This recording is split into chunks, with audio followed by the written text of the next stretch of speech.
Boa noite, meus irmãos e irmãs queridas em Cristo. Sejam bem-vindos para mais uma aula do curso bíblico. Sinto muito abençoado que vocês estão assistindo hoje. Para mim, não tem nada melhor que compartilhar a palavra do Senhor. Como sempre, eu gostaria de começar com um versículo até hoje, na minha caminhada diária através da Bíblia. Eu sou no livro de Salmos e tem um versículo que chamou minha atenção para compartilhar com vocês. Em Salmos 42, versículo 11. Por que estás abatida, ó minha alma? E por que te perturbas dentro de mim? Espera em mim, Deus, pois ainda o louvarei, o qual é a salvação da minha face, e o meu Deus. Então, Senhor,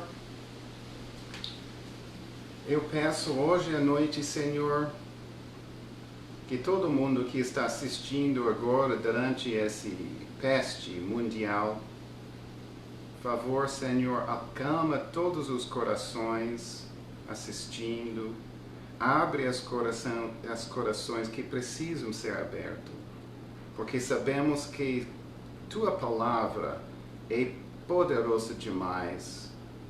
Então, Senhor, guia-nos em nossas caminhadas diárias e sentimos, Senhor, tão abençoado de ter Tua palavra num livro só.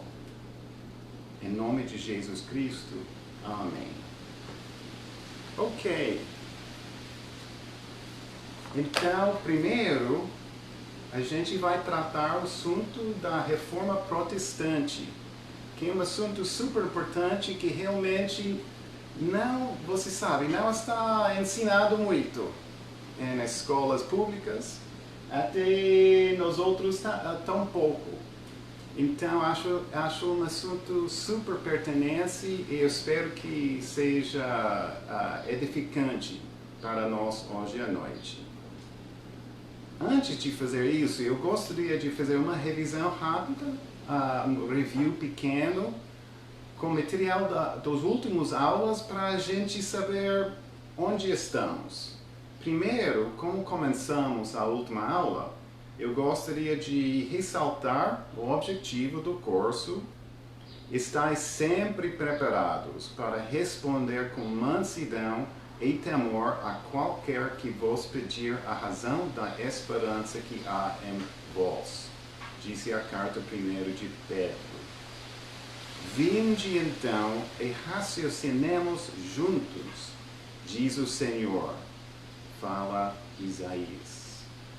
Tudo isso é para dar uma perspectiva global da Bíblia e o objetivo de receber uma perspectiva global da Bíblia é para afirmar nossa fé. E especialmente, eu acho que é importante, sabendo a história da Bíblia, pode afirmar a fé de toda gente. Na minha opinião humilde, conhecendo a história da Bíblia pura e preservada, e sabendo, em consequência, que você pode ter a palavra de Deus em suas mãos com 100% de confiança e certeza, é uma ótima maneira de afirmar sua fé. Como sabemos que uma Bíblia pura e preservada em nossas mãos é possível? Porque Deus prometeu. Então, aqui nos Salmos mesmo, fala, as palavras do Senhor são palavras puras, como prata refinada em fornalha de barro, purificado 7 vezes. Tu os guardarás, Senhor, desta geração os preservarás para sempre. Salmos 12. É um versículo fundamental para esse curso inteiro. Ou seja, inspiração é a palavra pura e preservação para sempre. Eu tenho 100% de confiança que eu tenho em meus mãos a Bíblia pura e preservada do Senhor. Minha pergunta para você hoje à noite: você tem em suas? Mas paciência, porque a gente vai confirmar tudo isso só na aula que vem, tá bom? Então, vamos rever um pouco sobre a história do Velho Testamento, material que estudamos na segunda aula do curso. Primeiro, quais foram as primeiras formas da palavra de Deus? Sabemos que pedra foi o primeiro. Papel, pergaminho, rolos de papiro. Mas, segundo especialistas e estudiosos modernos, antes de qualquer cópia, são os autógrafos originais. Então, o que seria essa coisa estranha, um autógrafo original? Ainda mais estranho para eles, a única Bíblia 100% confiável seria esses autógrafos originais. Mas pensa bem, nunca existiu e nunca vai existir.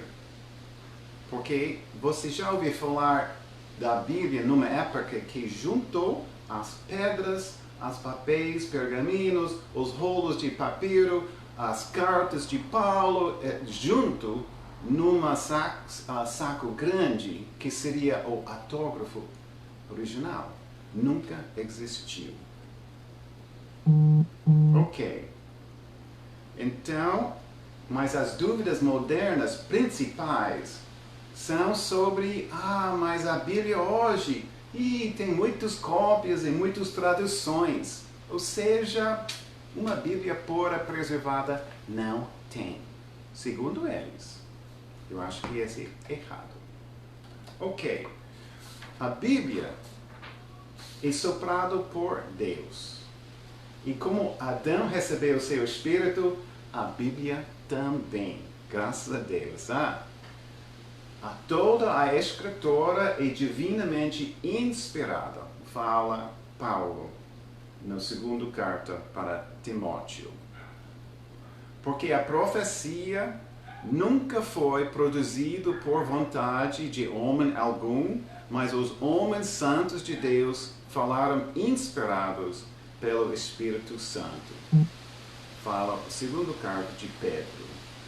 Ok? Ou seja, completamente inspirado pelo Espírito Santo. Sabendo primeiramente isso, que nenhuma profecia da Escritura é de particular interpretação. Fala Pedro na segunda carta. Sabemos que profecia na Bíblia é igual da palavra, ou seja, está falando da Bíblia inteira. Ou seja, nenhuma coisa que os apóstolos escreveram é de particular interpretação. É importante saber isso.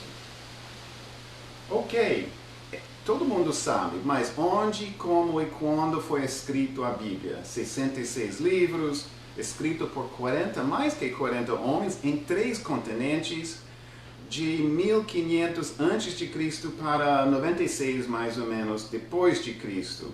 Mas a coisa mais incrível de tudo, não tem nenhuma contradição real. Então pensa bem, 40 homens, 3 continentes, separados por séculos e séculos e séculos, e tudo combina sem nenhuma contradição. Esse fato sozinho mostra que a Bíblia é sobrenatural. Não foi feito por mão de ser humano, é de Deus. Ok, mas então, vamos falar da fidelidade das cópias. É possível. O que foi a primeira cópia da palavra? Eu vou deixar vocês lembrar um pouquinho, então, se lembra, a primeira cópia da palavra foi bem cedo na história. Os 10 mandamentos. Ok? Porque lá em Éxodo 34, sabemos que então disse o Senhor a Moisés: lavra 2 tábuas de pedra como as primeiras, e eu escreverei nas tábuas as mesmas palavras que estavam nas primeiras tábuas, que tu quebraste. Então, foi necessário, foi necessário copiar os primeiros 10 mandamentos. Você acha que o mão de Deus teve problema em copiar certamente? Ou seja, houve erro? Não, nenhum. Ou seja, esse já é um tipo para cópias para a história inteira. Ok. Então, falando mais sobre o Velho Testamento, os judeus tomaram muito sério fazendo cópias. Em cada página, as palavras e letras foram contadas. E até se houve um erro demais em uma página, cada não sei tal, foi necessário jogar tudo fora e começar de zero. Até um rei novo precisou fazer uma cópia dele já. Pode imaginar? Então lá no Deuteronômio, sabemos disso. Será também que quando se assentar, falando para o rei, sobre o trono do seu reino, então escreverá para si num livro um translado dessa lei, do original que está diante dos sacerdotes levitas. Ok? Então, coisa importante, não? Também sabemos, já ouvi falar dos pergaminhos do Mar Morto. Eles foram descobertos em 1946, lá no Médio Oriente. E eles empurraram por 1000 anos os manuscritos mais antigos. Entende? Que eles são bem mais antigos que os outros que foram usados para confirmar que não. O Torá, o Velho Testamento, tudo está bem. Ou seja, 1000 anos mais cedo, um documento apareceu. Então, esse significa, houve 1000 anos de cópias entre o último manuscrito existente em 1945 e de repente, 1000 anos antes, tem um manuscrito mais antigo, com 1000 anos de cópias feito entre os dois. Não houve encontrado um erro substancial. Ou seja, glória a Deus, não é? Que significa que ele tomou muitíssimo cuidado com a palavra dele. Ok, então, mais sobre a fidelidade das cópias. Timoteu conheceu as Sagradas Escrituras desde criança. Ou seja, uma cópia de uma cópia, etc. E Escrituras Sagradas. E além disso, gente, a Bíblia refere-se às Escrituras Sagradas 53 vezes. Nenhuma vez se refere aos autógrafos originais. Está entendendo que os estudiosos modernos talvez tenham outro objetivo em dizendo que somente autógrafos originais são puro. Não, gente. O autógrafo original é uma ficção do diabo. Não tenho dúvida nenhuma. Ok. Então, vamos mudar de cópias, lembrando que tem muita gente hoje em dia que acha que, imagina, fazer cópias durante tantos séculos e milênios, impossível ter a Bíblia pura e preservada em suas mãos. Não. Além disso, eles reclamam que tradução, gente, não pode fazer tradução certa, não, tem muito erro. Então, o Velho Testamento e o Novo Testamento foram escritos em línguas diferentes. Certo? Um momentinho. Ok. E quais? Vou deixar vocês pensar um pouquinho. Então, quais foram as três línguas aqui? Você lembra da aula, segunda aula, que fizemos, acho que em outubro, novembro do ano passado? Então, hebraico, aramaico e grego são as três línguas originais da Bíblia.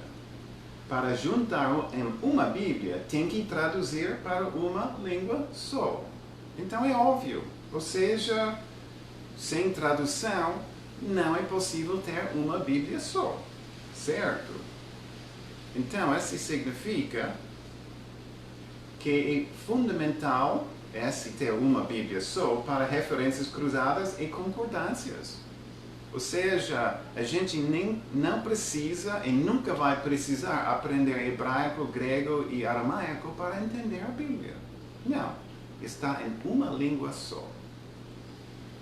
Ok, os ortógrafos originais famosos, que nunca existiram e nunca vão existir, incluíam traduções? Sim. Claro que sim. Porque qual foi a língua lá da Babilônia? Se lembra?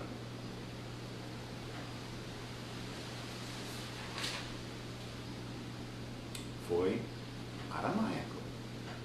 E em qual língua escreveu o Daniel durante o exílio de Israel lá em Babilônia? Aramaico, que depois é traduzido para hebraico. Ok, mais sobre fidelidade das traduções. Em qual língua Nosso Senhor ensinou? Não temos 100% de confiança, mas eu acho que a maioria dos estudiosos conservadores sobre esse assunto acham que aramaico e de vez em quando em hebraico. Então, todas suas palavras foram traduzidas em grego. Está vendo, gente, que tradução faz parte da palavra de Deus. Não é uma coisa que cria problemas. Certo? Ok? O Senhor citou o Velho Testamento muitas vezes. Não citou? Podemos até citar muitos deles. Então, minha pergunta para vocês, ele falou uma vez, eu fui citado erroneamente aqui. Está entendendo o que estou dizendo aqui? Primeiro, Jesus, olhando para a Torá, para o Velho Testamento, está dizendo, eu fui citado. Mas Jesus, ele apareceu no Velho Testamento? Sim. Como anjos, como manifestações, e falava muito. Então, mas ele falou, eu fui citado erroneamente? Não. Então, também ele falou, segundo o hebraico original aqui, você já recebeu um culto em qual o pastor fala, não, mas a palavra original é aqui, em grego, em hebraico. Gente, desculpe, mas nosso pastor principal, original, nunca falou isso. Ele só falava a palavra que foi escrito. O Senhor falou uma vez, houve um erro na tradução aqui? Acho que não. Claro, muitas vezes ele traduziu o hebraico para aramaico, porque essa foi a língua já dos apóstolos, principalmente. Ok. Então, fidelidade da palavra preservado. Ou seja, a pergunta seria: copiar ou traduzir perfeitamente seria difícil demais para Deus? Eu acho que você já entende a resposta. É uma pergunta retórica. Claro que não. Eis que eu sou o Senhor, o Deus de toda a carne. Acaso haveria alguma coisa demasiado difícil para mim? Falou o Senhor lá em Jeremias. Desde então, preservar sua palavra pura seria complicado demais para Deus? Claro que não, gente. Ok? Estou falando disso para dizer, a gente pode e deveria ter a palavra pura e preservada do Senhor em nossas mãos. Ok, na terceira aula terminamos um estudo sobre por que Deus quis um povo escolhido com este gráfico.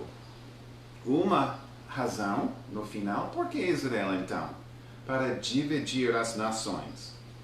O que significa isso? Lá em Gênesis está dito, escrito: e abençoarei os que te abençoaram, e amaldiçoarei aquele que te amaldiçoaram.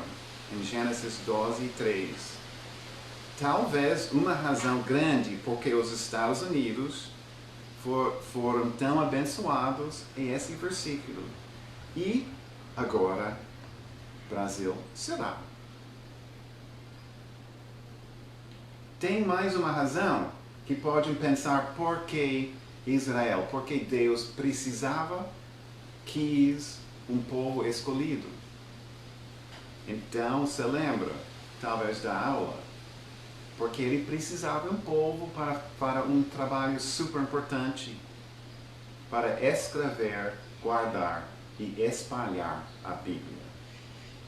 Daqui para frente, vamos deixar o Velho Testamento, porque ele não virou tanto o alvo dos ataques satânicos, para focar no Novo Testamento, que virou alvo principal na guerra espiritual. Então, vamos lembrar como o Novo Testamento foi escrito. E, de novo, essa não é informação que acho que é fácil ver nas escolas. A criação do Novo Testamento, os livros de apóstolos foram escritos e copiados diretamente, certo? Antes de mais ou menos 68 depois de Cristo. Os evangelhos começaram como orais. Ok? Eles não começaram, escreveram os evangelhos. Ok? Foi orais, com uma tradição oral super desenvolvido. Mas, como o cristianismo espalhou tão rapidamente, precisava ser gravados por escrito, e mais ou menos de 70 depois de Cristo. Então, essa data é fora daqueles escritos por João. Então, antes de 100 depois de Cristo, o Novo Testamento, como conhecemos, foi definido e copiado em grego em Antioquia. Está vendo? Essa é muito mais cedo que pessoas acham que não, demorou muito para, você sabe, a Bíblia ser aprovado, canonizado em 300 e pouco. Não, gente. Já em 100, depois do zero de Cristo, já existiu. Então, o que aconteceu? Com a palavra do Senhor em uma língua só, desculpe, talvez ainda está em grego e hebraico, mas aqui o Novo Testamento foi escrito entre 50 e 96. Como Jerusalém foi destruído 2 vezes, 70 e 144, a Antioquia virou base.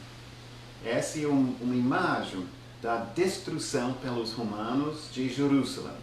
Então, está vendo que depois dessas datas, seria inviável de ter um centro de estudos, de um lugar onde você está guardando os melhores manuscritos que vocês têm para copiar e começar a espalhar para o mundo inteiro.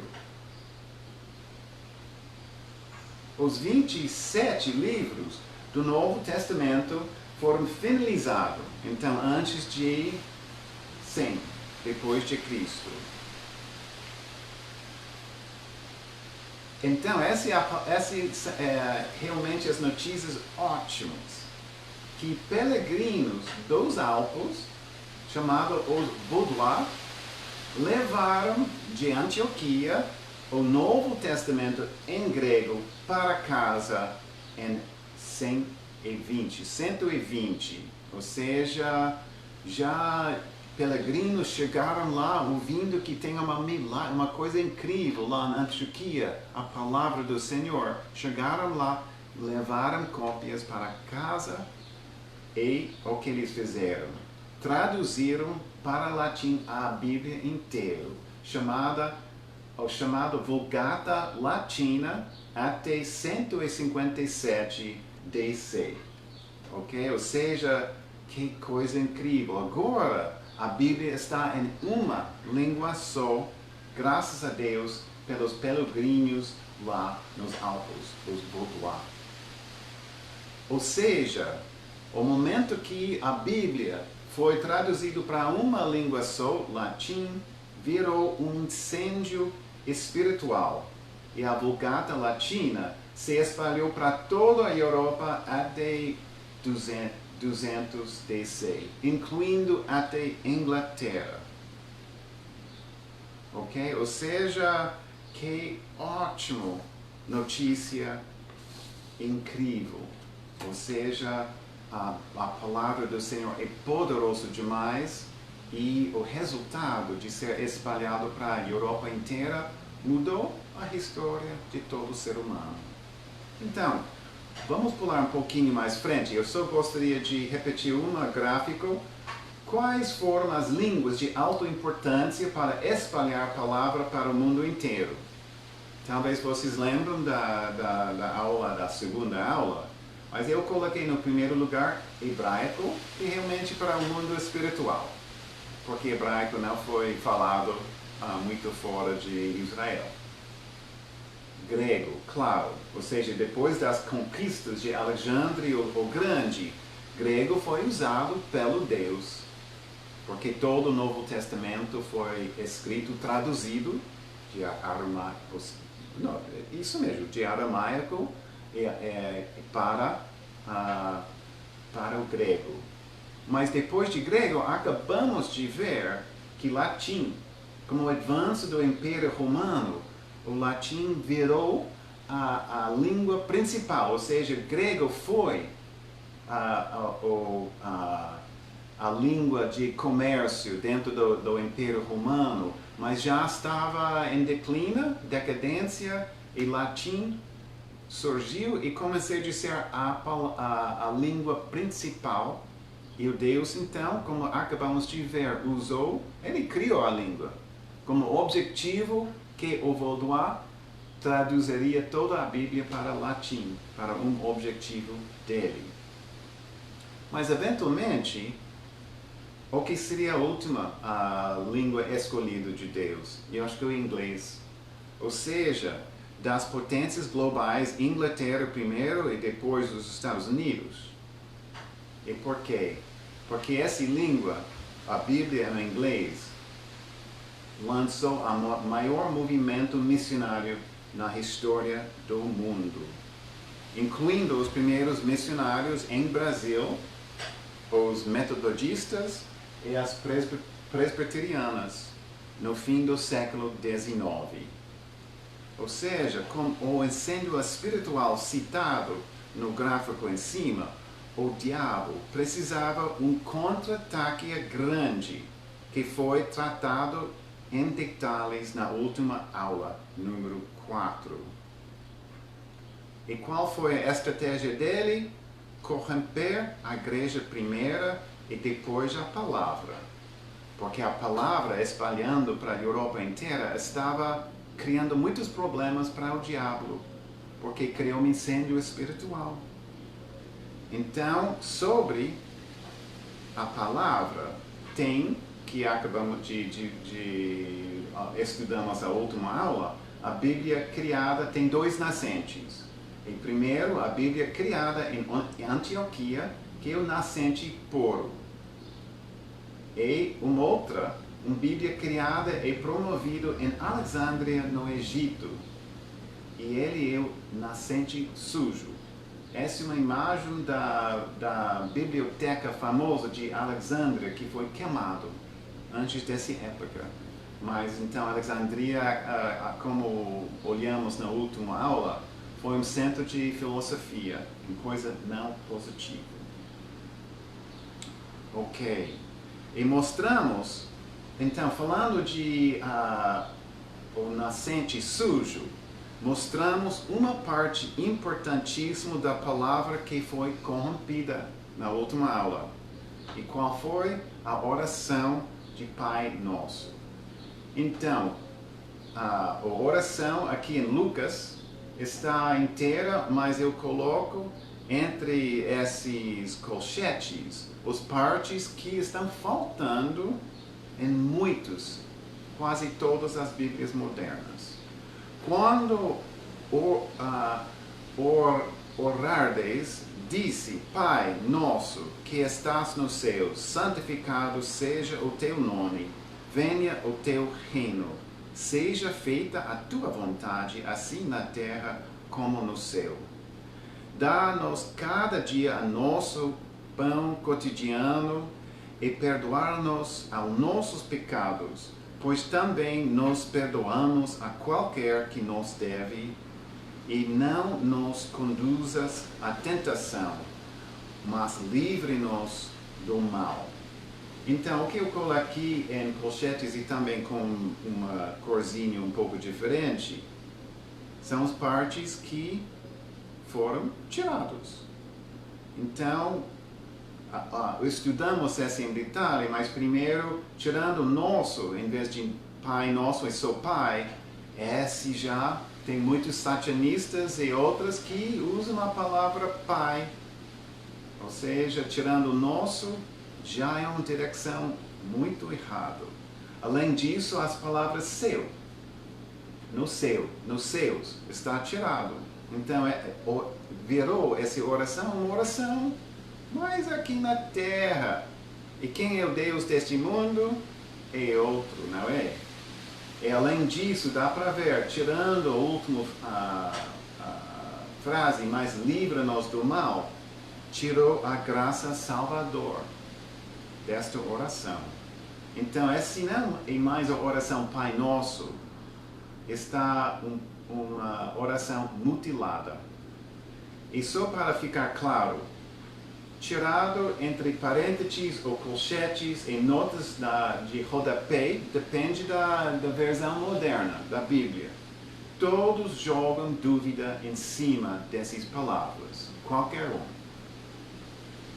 Então, e se lembra qual é a estratégia principal do diabo? Se lembra? Foi jogar dúvida. Lá no Gênesis 3:1, o serpente falando com Eva. Então, jogando dúvida é exatamente o que aconteceu e está acontecendo aqui. Que perigo.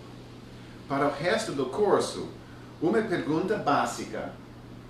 Como a oração Marcion? Porque quem fez essa mutilação, descobrimos na última aula, é um senhor que se chama Marcion. Entrou em quase toda a Bíblia moderna. Também, na última aula, esse gráfico resumiu a contra-ataque do diabo para corromper a igreja e a palavra. Primeiro, se lembra, o imperador Constantino converteu, entre aspas, em 312 DC. A gente vai ver já, porque não poderia ser que realmente ele conhecia o Senhor.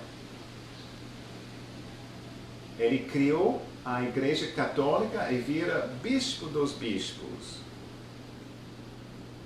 Um ano depois de converter, ele declarou que todas as igrejas fora do seu controle foram queimadas. Ou seja, qualquer igreja, qualquer templo do cristão, mas cristãos que acreditavam na Bíblia e não que o imperador é o voz do Deus aqui na terra, essas igrejas foram queimadas já. Um ano depois da conversão dele. Eu não sei se ele converteu para o que ele achava. Quando foi criada a Bíblia inteira, quando foi criada a Bíblia inteira, confirmado pelo Espírito, aqui. E a Bíblia canonizada em 382. Mas você acha que a Bíblia não existia antes dessa data? Longe disso. Acabamos de confirmar que a Bíblia inteira foi criada, confirmada pelo Espírito Santo em muitos fiéis no 2º século. Sem dúvida nenhuma. Mas então, o que aconteceu mais por causa do Constantine? Os livros apócrifos, que são falsos e não inspirados, eles nem declaram dentro deles que são inspirados, eles foram acrescentados em 393. Jerome cria uma Bíblia chamada Vulgate Latina Católica em 405. Você lembra que os Vaudois, lá nos Alpes, criaram a primeira Bíblia em latim inteiro e o nome foi Vulgata Latina, porque em latina e Vulgata significa popular, que então todo mundo pode ler e foi para todo mundo. Então, como foi um sucesso total, o que temos aqui? Uma Bíblia falsificada recebeu o mesmo nome para tentar de pifar a Bíblia original. Aqui tem uma imagem de Jerome. Então, como sabemos que essa foi uma Bíblia falsificada? Porque está baseado no Septuaginta e os livros apócrifos de Origem. Aqui tem uma imagem de Origem. E se lembra uma coisa importantíssima. Origem, na Bíblia dele, colocou a oração de Marcion. Okay? Então está vendo, a oração de Marcion, ele ergue lá onde? Alexandria, que fez essa mutilação da oração. O Origem incluiu na Bíblia dele, que está então incluído na Vulgata Latina Católica, que é a Bíblia oficial do Império Romano. Então, sabemos que aconteceu uma idade das trevas. E a pergunta seria por causa do... Por quê? Eles acham que foi por causa do fim do Império Romano do Ocidente. Mas talvez não. Ok? Porque onde estamos? Aqui. Ok? Está mostrando aqui a parte ocidente que separou e eventualmente foi invadido pelos visigotes, os alemães. Sempre invadindo, mas não foi isso. Ou seja, nas escolas, eles vão dizer que a idade das trevas foi porque a fonte de civilização no mundo, o Império Romano, pifou e entramos numa idade das trevas. Mas realmente o que causou a idade das trevas é porque a Bíblia pura foi banida. E só a Vulgate Latina Católica permitida. Que coisa séria. Então, traduzindo, possuindo a qualquer outra Bíblia, punido com morte. Então, essa é uma imagem resumindo os 1000 anos Ou seja, entramos numa época de 1000 anos de guerra espiritual pesadíssimo na Europa. Sabemos e tratamos isso rapidamente na última aula, que foi uma época muito triste e perigoso para cristãos, crentes reais. Cristãos que negam doutrinas católicas, tipo transubstanciação, são queimadas na fogueira. É uma imagem aqui. A Inquisição, liderada pelos dominicanos, mata milhões. Que tristeza. As cruzadas que começaram desde 1208 mataram mais cristãos que outros. E de novo, esse é um fato que eu acho que o público geral não sabe. Pensamos, quando falamos das cruzadas, é sempre que os cristãos invadiram o Médio Oriente e mataram muitos judeus e muçulmanos. Esse foi feito pela Igreja Católica, mas ao mesmo tempo tinha muitas cruzadas dentro da Europa para matar hereges. Ou seja, milhões morreram para você poder ter uma Bíblia em sua língua, em suas mãos. Então, se lembra que falamos das línguas escolhidas. Desculpe, uma coisa. Incluindo, foram cruzadas contra os valdenses e os albigenses, ou Vaudois, nos Alpes, quem criaram e preservaram a Bíblia Vulgata Latina original. Mas, graças a Deus, eles conseguiram sobreviver e preservar a Bíblia pura com eles. Então, se lembra que falamos das línguas escolhidas pelo Deus? Então, só para dar um pouco das datas, Deus está criando uma língua nova, inglês. Claro, estou suspeito, mas estou feliz com essa notícia. Mais ou menos no 900, latim morre como uma língua popular. Por que isso é importante? Porque lembra que a única Bíblia permitida está a Bíblia Vulgate Latina Católica em latim. Que significando que de 900 para frente, uma pessoa, você sabe, não super bem educado, não vai entender nada da palavra. Porque a Bíblia permitida está somente em latim. E quem está falando ainda em latim? Os padres, bispos, papos. Ok? Ou seja, a Bíblia virou o bem particular deles. Então, como mostramos, o latim tinha substituído o grego entre 100 e 300 DC. E lembrando que a Bíblia falsa, Vulgate Latina Católica, está em latim. Está vendo o perigo que o diabo está conseguindo tirar a palavra do Senhor da circulação? Ou seja, lá no 2º século, a palavra pura e preservada criou um incêndio espiritual de pessoas convertendo. Mas agora é super difícil de ter uma Bíblia pura, preservada, que você poderia ler nas suas mãos. Então, continuando os ataques e contra-ataques, em 1206, primeira rebelião contra a proibição da Bíblia pura.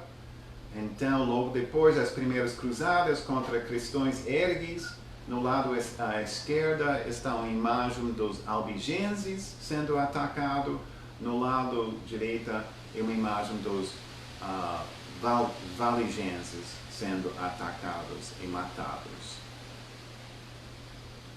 E, infelizmente, a Inquisição vira doutrina oficial da Igreja Católica. Então, esse é um capítulo super triste da Igreja cristã na história.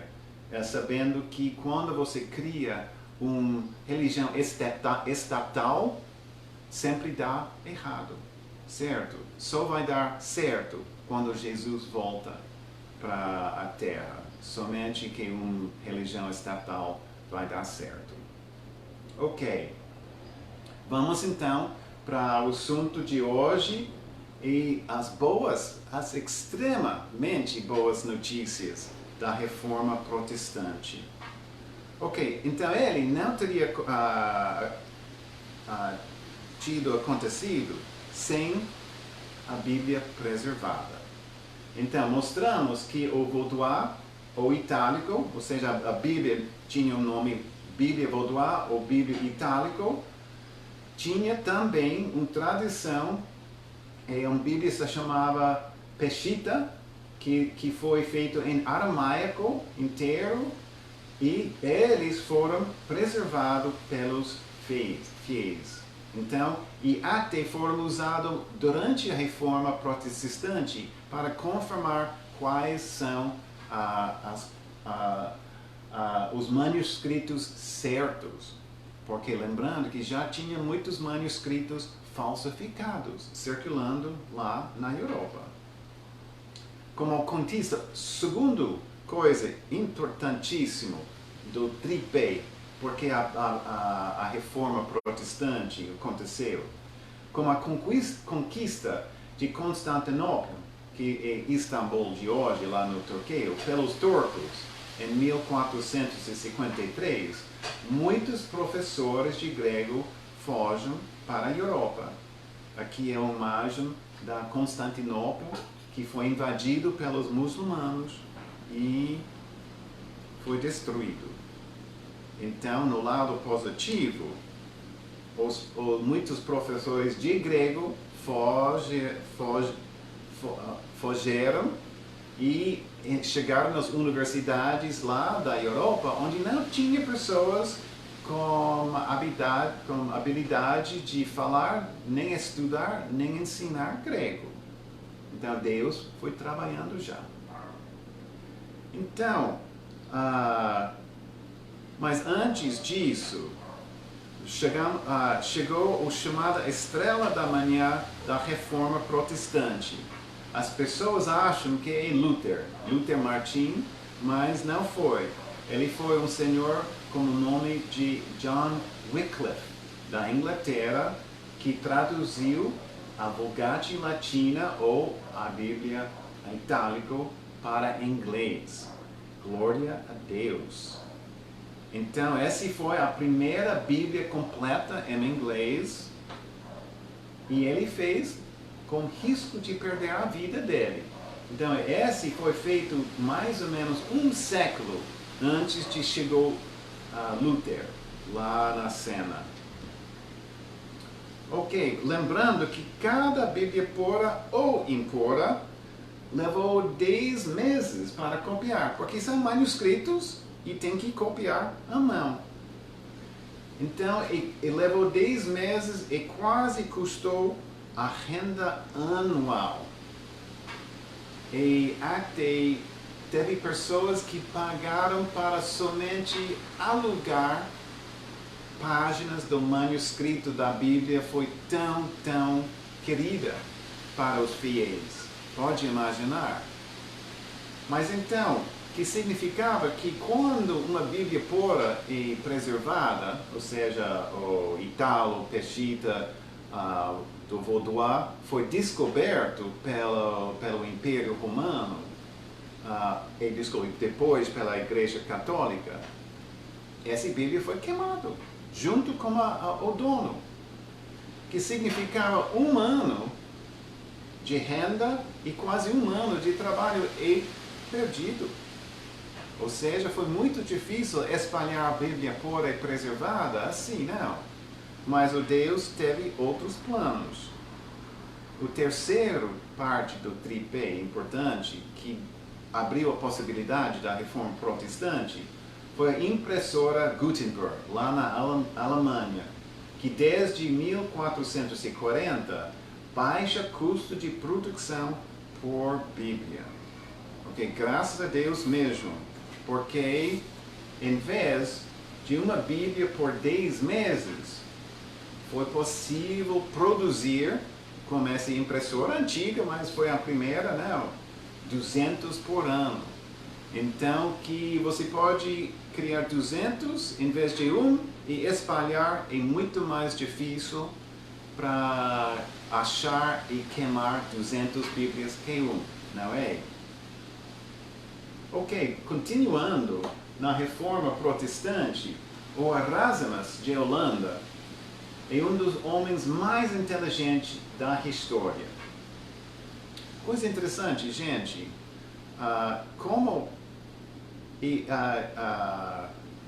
aqui. E em 1512, ele publicou o primeiro Novo Testamento completo em grego, com o nome de Textus Receptus, que é em latim, que significa texto recebido. Recebido como sentido que todo mundo recebeu. O texto que é recebido para todos, porque é realmente puro, preservado, inspirado pelo Espírito, e todo mundo sabe disso. Então ele deu o nome Textus Receptus. Logo depois, ele publicou uma Bíblia paralela, em latim e grego, mostrando a corrupção do Vulgate Latina Católica. Ou seja, a Bíblia tinha uma coluna em latim, ou a latim permitido, porque esse Erasmus, ele foi católico.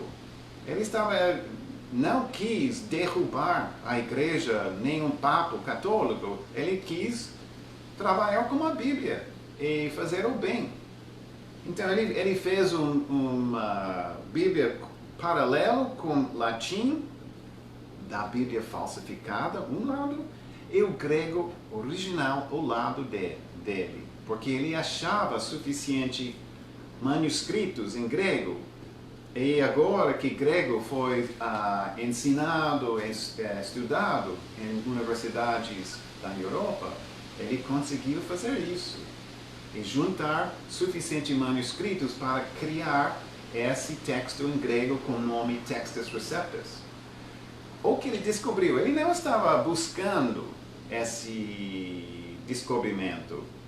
Foi por acaso que só colocando a latim, uma coluna e você sabe da latina, Vulgate Latina católica e o grego original do Textus Receptus, ele descobriu, não que ele quis, ele descobriu mostrar a corrupção da Vulgate Latina católica. Então, para dar só 2 exemplos rápidos. Ou seja, no latim, que foi corrompido, olhamos todo o processo de corrupção, certo? Foi a origem para Jerome, e com poucas mudanças desde a Bíblia de Jerome, a Bíblia em latim aprovado pela Igreja Católica, e tem uma palavra várias vezes nele, em latim, que traduzido para português, claro, é penitência. Mas no grego original, o que significava a palavra certa foi arrependimento. Percebe uma diferença? Penitência faz parte de obras, certo? Arrependimento é uma coisa individual, particular entre você e Deus. Então, ele percebeu que você já tem uma doutrina católica que então foi apoiado pela mudança da tradução para uma tradução errada, porque não foi penitência. Mais um exemplo. Lá, quando o arcanjo Miguel visita a Maria para dar as notícias boas, não? Ele fala para ela, ou está falado que ela está cheia de graça, segundo a latim corrompida. Quando no grego não é cheia de graça, foi favorecido por graça, por Deus. Por que isso é tão importante? Então, cheia de graça, acho que tem muitas repetições católicas que falam Maria cheia de graça.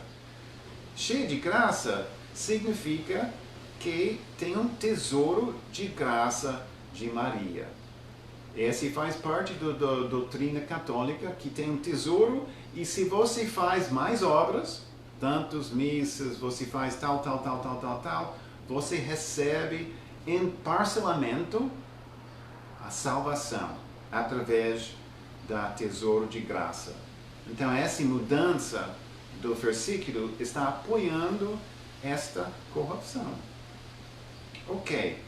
Então, a reforma protestante, aqui entra a parte mais famosa, que todo mundo já ouviu falar. Ou seja, Martin Lutero, ele publica 95 teses contra indulgências em 1517. Mais uma vez, dá para ver aqui também a imagem. O Martin não foi rebelde, ele não foi crente, protestante, não, ele foi padre católico. Mas, como ele tinha acesso de uma Bíblia pura e preservada, feito pelo Erasmus, quando ele começou a ler, ele percebeu, gente, tem hábito, tem uma parte da Igreja Católica Romana que não combina com a Bíblia nem um pouco. Então, ele estava protestando especificamente as indulgências, que realmente são uma maneira de comprar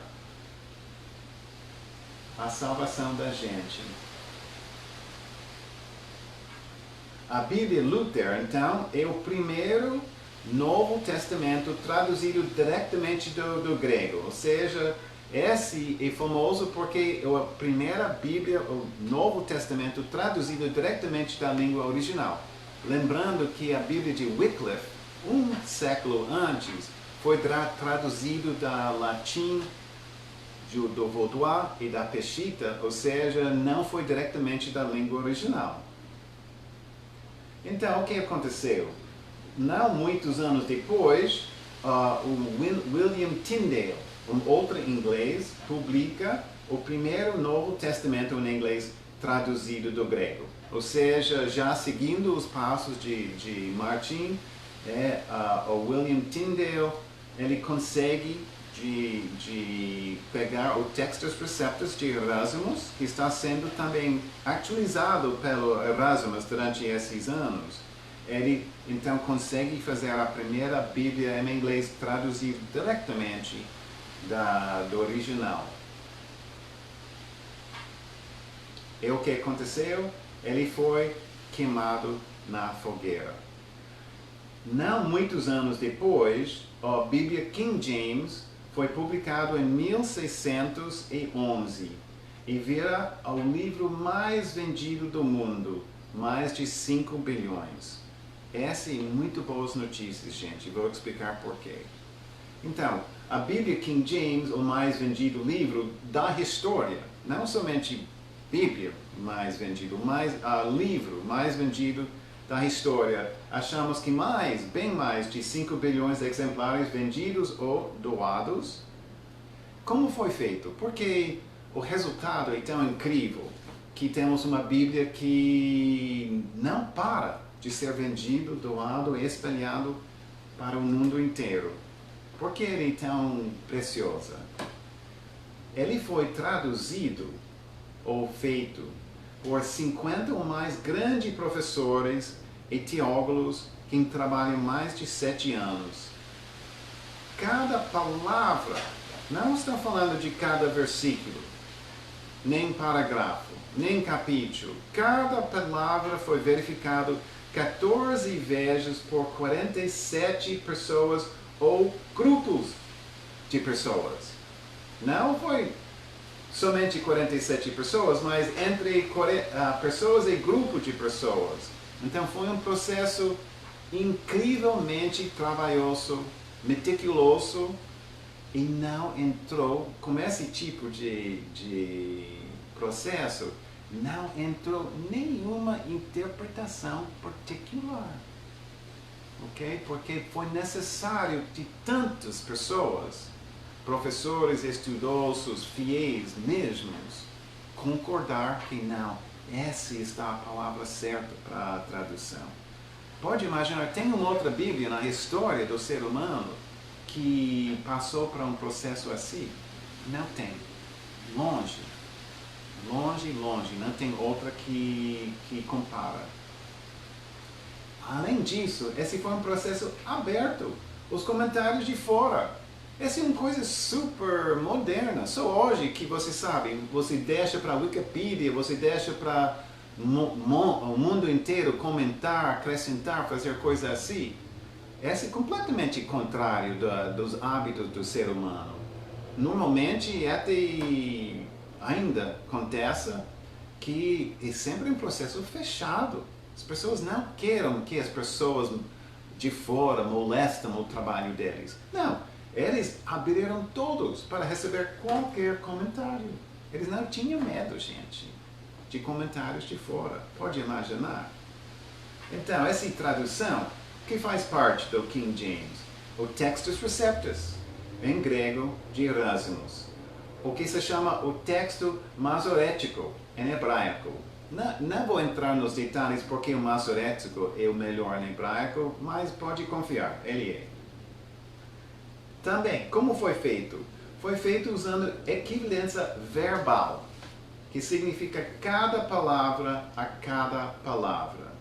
Ou seja, é uma tradução literal. Você vai ver porque é tão importante. Essa coisa de equivalência verbal é crítico para referências cruzadas. E onde uma palavra a mais foi necessário para entender, ou seja, onde do grego original você tem 1, 2, 3 palavras. Traduzindo eles em inglês, 1, 2, 3, não dá para entender muito bem. Ou seja, é um pouco confuso. Eles acrescentaram uma palavra a mais, mas sempre colocaram em itálico, para mostrar para os fiéis que, ok, essa palavra não vem do original. Esse foi acrescentado, mas eles estão advertendo para você entender qual foi a palavra do Senhor e qual foi a palavra do ser humano. Eu acho que eles foram inspirados nesse processo, então pode dizer que até o que eles colocaram no itálico é inspirado, mas eles foram honestos. Então, eles usaram o que também se chama equivalência formal. Ou seja, todo tipo de palavra, por exemplo, substantivo, verbo, é o mesmo tipo. Então, está traduzindo palavra por palavra e, além disso, cada tipo de palavra está traduzido diretamente. Está vendo que foi um processo muito rigoroso. E também, a tradução da Bíblia King James não tem equivalência dinâmica. Então, equivalência dinâmica, tenho mãos e notícias. Toda Bíblia moderna é feita com equivalência dinâmica. É o que significa esse? Usando parafrase. Ou seja, onde o tradutor acha que você sabe o grego, o hebraico, o aramaico, o que faz sentido na língua original, é complicado demais para as pessoas. Então, por exemplo, que não tem em culturas lá da América Latina ovelhos. Então, em vez de usar ovelho, até mostrar, criando uma palavra nova para pessoas em espanhol, vamos dizer, eles colocaram outro bicho, ou seja, usando um outro nome para tentar de ser mais fácil para a pessoa entender. Essa é uma parafrase. Se não é a língua, essa não é a palavra original. Então, mas está vendo o que acontece? Entra muito interpretação particular. E quase toda a Bíblia moderna tem. Então, como acabei de falar, o que o Pedro alertou como um perigo foi feito, está feito em quase todas as Bíblias modernas. E que perigo! Ok, na Bíblia King James, pelo contrário, voltando para as boas notícias, nunca foi revisado, gente, desde 1611, porque não tem erro de interpretação ou tradução. Vou repetir. A tradução feita em 1611 nunca foi revisado, porque não tem erro de interpretação nem de tradução. Está vendo? Está claramente guiado pelo Deus. Só para dar uma ideia, e a gente vai entrar mais nesse assunto para frente, na próxima aula, mas todas as Bíblias modernas estão baseadas na tradução, em vez dos Textus Receptus, se chama Nestle Aland, que foi criado 100 e mais anos antes. Você sabe que ele foi feito e quantas revisões já aconteceram dele, Nestle Aland, que é o base de todos os Novos Testamentos modernos? 28 versões. Está vendo? A palavra do Senhor não muda. A palavra do ser humano muda continuamente, dependendo do vento, da doutrina, o que eles querem manipular, falsificar, blá, blá, blá. Ok? Então, está vendo o perigo. Somente, como a Bíblia King James, somente o inglês foi atualizado com mudanças ortográficas e linguísticas.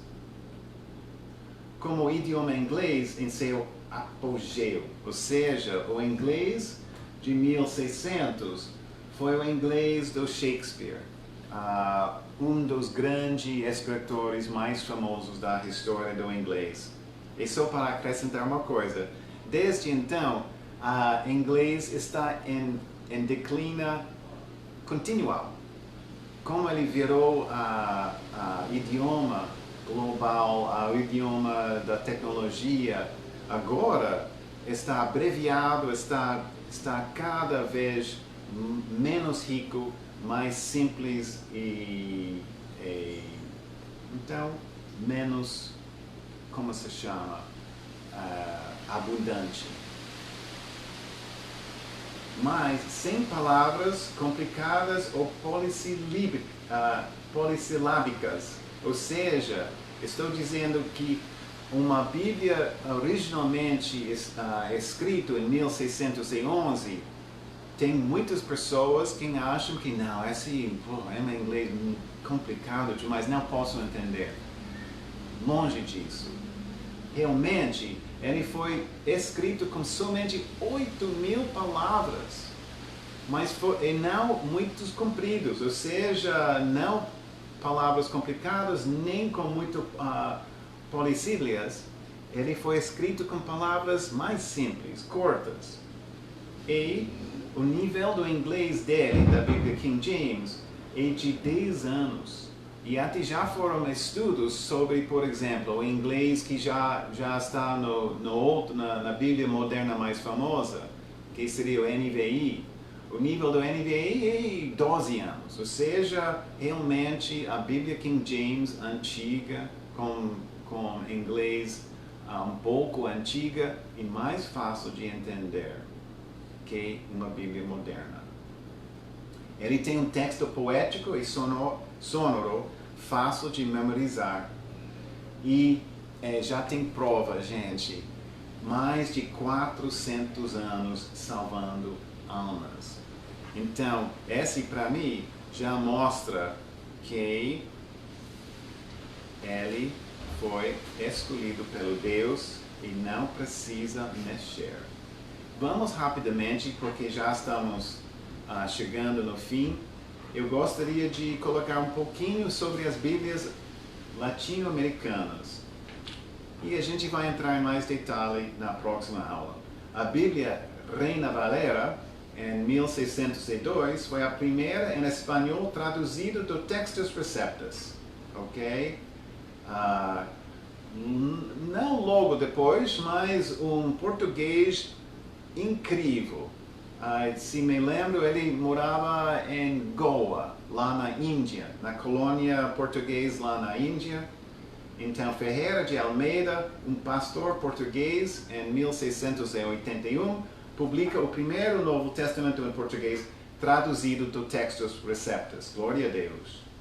Ele, só para mostrar a vida incrível dele, um pouco, aos 16 anos, ele começa a traduzir a Reina Valera, de espanhol para português. Aos 25 anos, ele publica a primeira Bíblia em português. Glória a Deus. Aos 34 anos, ele começa a estudar grego e hebraico. Então, ele quis conhecer as línguas originais em vez de traduzir uma Bíblia em português de uma outra língua, tipo espanhol. Então, quando ele morreu, com 63 anos, o Velho Testamento foi traduzido até Ezequiel. Então, gente, está vendo que esse foi um homem inspirado, sem dúvida nenhuma, mas ele até admitiu, antes de morrer, que o trabalho dele precisava ser revisado. Ele foi um homem trabalhando quase sozinho, ok? Lembrando que a Bíblia King James foi traduzida de uma outra maneira.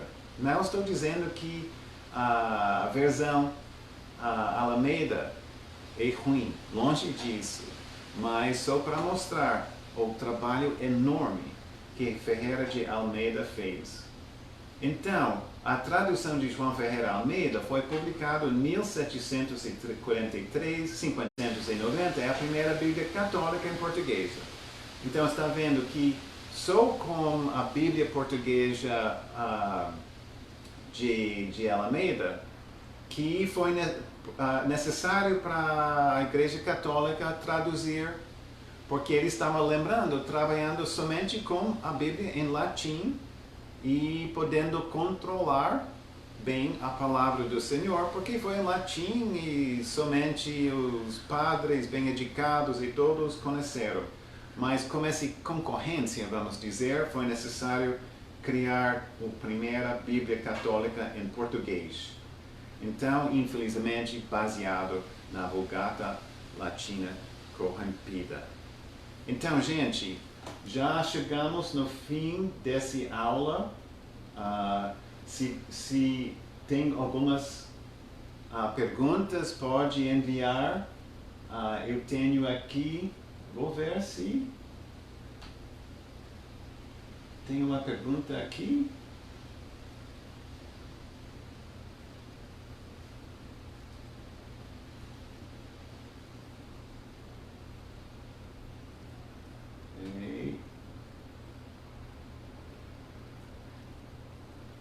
Então não dá para ver ao vivo, ok? Então, mas então, gente, ao vivo no Face, mas dentro do grupo do estudo bíblico aqui em Miami Beach, eu tenho acesso.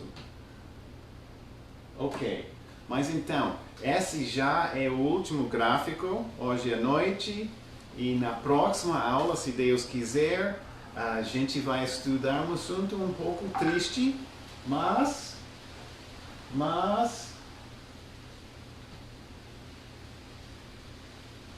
ok, então o Keller está me avisando, uma lembrancinha para as pessoas dentro do estudo bíblico aqui em Miami Beach, que na próxima semana, nessa quarta-feira, vai ter uma reunião de Zoom às 7 horas com o pastor Geraldo Márcio, que vai trazer a palavra para nós. E se Deus quiser, então, a gente vai voltar com o curso bíblico daqui 2 semanas, se o Senhor quiser. Então, o assunto vai ser o grande contra-ataque no século XIX. A gente vai responder da pergunta como foi possível que a oração Marcion poderia entrar em tantas Bíblias modernas. Então, é isso mesmo, gente. E para essa aula, daqui 2 semanas, por favor, traz suas Bíblias, ou seja, abre suas Bíblias. E se você tem uma Bíblia moderna, melhor usar ela, porque você vai ver o que está faltando. Então, muito obrigado. Sinto muito abençoado que vocês assistiram hoje à noite. Tomara que foi edificante. Fica com o Senhor e Deus lhes abençoe.